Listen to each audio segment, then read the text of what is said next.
Samantala, sa pagsimula ng kampanya, iginiit ni Pangulong Aquino na dapat mapanatili ang maayos at tamang pamamahala sa bansa.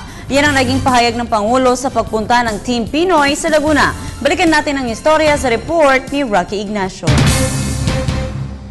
Nais ni Pangulong Aquino gawing permanente ang pagtahak ng mga Pilipino sa tuwid na daan. Ito ang binigyan diin ng Pangulo sa kanyang pagharap sa mga taga-Laguna, ang unang lalawigan na sinuyod ng Team Pinoy matapos ang proklamasyon ng mga pambato ng administrasyon sa pagkasenador sa Plaza Miranda. Ayon sa Pangulo, nakasalalay kasi sa resulta ng halalan ang pagpapatuloy ng reforma tungo sa mabuting pamunuan.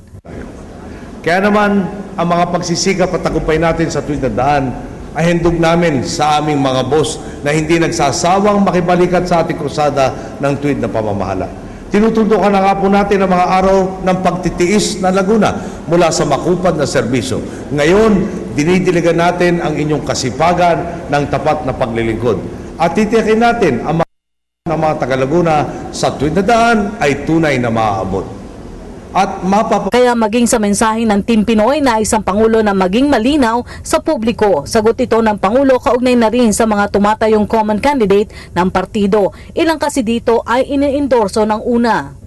Kasi ang usapan namin kailangan klaro, no? Na hindi ba para bang pananaw namin yung kabilang grupo, medyo lahat yata ng kulay, lahat ng direksyon ay nandun na.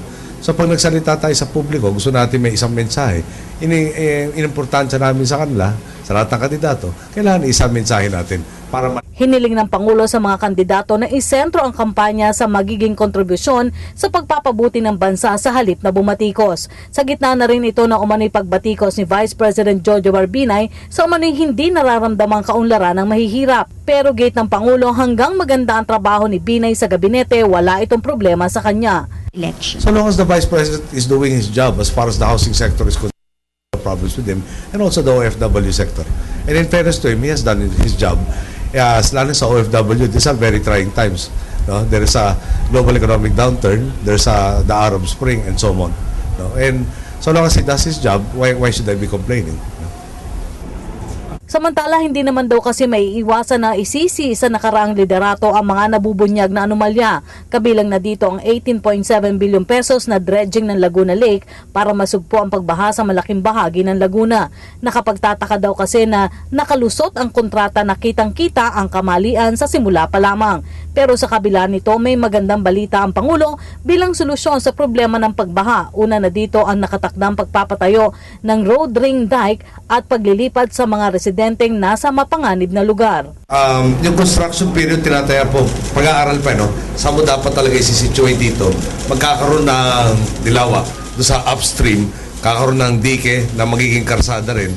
Tapos pati yung funding nito, ang proposal, private sector magpa-fund, kapalit may marireclaim na kaprasong lupa, 30% ang tanda ko, ang proposal, yun ang pambayad natin sa kanila para maitayo yung dike na may 4-lane road sa taas nito. Mabubuksan mo na rin lahat ng tatagusan itong karsadang to at mape-prevent mo na yung pagbaba nung lahat itong silt na material. Sa bandang huli, muling inilatag ng Pangulo ang mabubuting bunga ng reforma. Kabilang na dito ang pagwawakas sa kakulangan ng silid-aralan at pagkakaloob ng elektrisidad sa may 36,000 barangay. Nauna nang sinabi ng Palasyo na kapapalooban pa rin ng governance ang pagsama ng Pangulong Aquino sa sorties ng Team Pinoy. Para sa Telebisyon ng Bayan, Rocky Ignacio, San Pablo City.